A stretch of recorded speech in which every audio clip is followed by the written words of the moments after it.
Operation സിന്ദൂരിന്റെ പേരിൽ രാജ്ഭവനിൽ വെച്ചിരിക്കുന്ന ഒരു പരിപാടിയിൽ അറിയപ്പെടുന്ന ഒരു RSS നേതാവിനെ കൊണ്ടുവന്ന് പ്രസംഗിപ്പിച്ചിരിക്കുകയാണ്. ശ്രീ ഗുരുമൂർത്തിയെ കൊണ്ട്.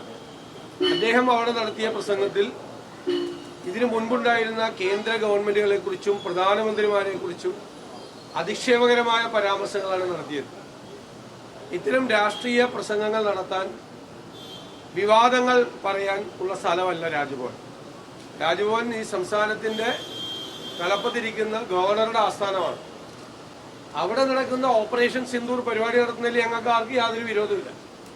അതിൽ മിലിറ്ററി എക്സ്പെർട്ടുകളെ കൊണ്ടുവന്നോ, വിദഗ്ധന്മാരെ കൊണ്ടുവന്നോ, വിദേശകാര്യ വിദഗ്ധന്മാരെ കൊണ്ടുവന്നോ പ്രഭാഷണ പരമ്പരകൾ നടത്തുന്നതിലോ സർക്കാർ അവിടെ ചെയ്ത കാര്യങ്ങൾ, സൈന്യം അവിടെ ചെയ്ത കാര്യങ്ങൾ പ്രചരിപ്പിക്കുന്നതിലോ ഒന്നും ഞങ്ങൾക്ക് ആർക്കും യാതൊരു വിരോധമില്ല.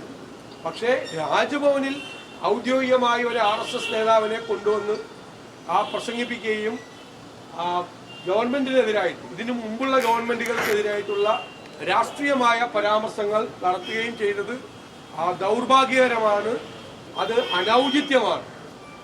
സംസ്ഥാന സർക്കാർ ഇക്കാര്യത്തിൽ ഉള്ള പ്രതിഷേധം ഗവർണറെ അറിയിക്കണം എന്നാണ്. ഞങ്ങൾ അതിശക്തിയായി പ്രതിഷേധിക്കണം. അവിടെ അങ്ങനെ ചെയ്യാൻ പാടില്ലായിരുന്നു.